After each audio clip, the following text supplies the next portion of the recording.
అందరికీ జేబీఎం. నేను Rajesh Mahasen. Welcome to Mahasen media. ఏమండి ఈయనకి ఎంత ఆక్రోషం ఉందంటే చంద్రబాబు నాయుడు గారి మీద. ఆ కుర్రోళ్ళు గంజా కేసులు, దొంగతనం కేసుల్లో ఉన్న కుర్రోళ్ళు, వాళ్ళు కానిస్టేబుల్ మీద తిరగబడ్డారు. ఆయన్ని చంపబోయారట. అది నేను చూడలేదు, నాకు తెలీదు. కానీ పోలీసు వారు చెప్తున్నది ఇప్పుడు అలా జరిగింది కాబట్టి ఇదేంటి వీళ్ళు ఇప్పుడే ఎలా ఉన్నారంటే రేపు పొద్దున నిజంగా చంపుతారేమో, వీళ్ళకి పబ్లిక్గా భయం చెప్తేనే ఇది అవుతుందేమో అని వాళ్ళు ఎవరో ఆలోచించారు. ఇద్దరు ఎస్ఏలు వాళ్ళు కొట్టడం జరిగింది.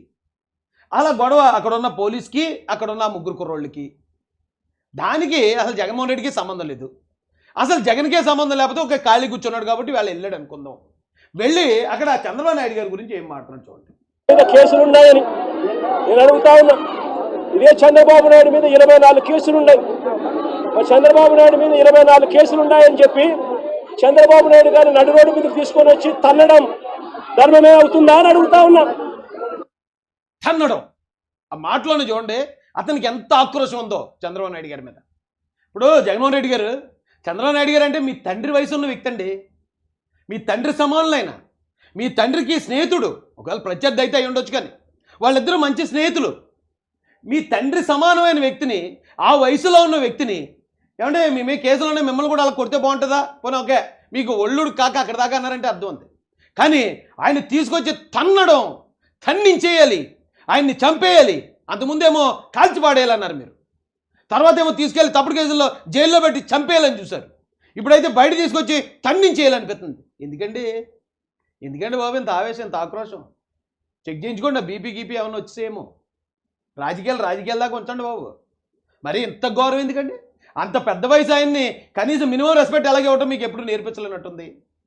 కానీ ఆయన్ని తీసుకొచ్చి ఈ కేసుకి ఏ విధంగా సంబంధం లేని వ్యక్తిని, పెద్ద ఆయన్ని, రాష్ట్ర ముఖ్యమంత్రిని, ఈ రాష్ట్రానికి అభివృద్ధి చేయడానికి, పెట్టుబడులు తీసుకురావడానికి ఆయన అహర్నిశలు కృషి చేస్తూ ఉంటే ఈ వయసులో కూడా ఆయన్ని తీసుకొచ్చి తన్నింతారా? ఎంత ఎంత దిగజారి మాట్లాడుతున్నారండి మీరు. చంద్రబాబు నాయుడు మీద కూడా 24 కేసులు ఉన్నాయి. ఆయన కూడా రోడ్డు మీద తీసుకొని వచ్చి తంతే ధర్మమేనా అది?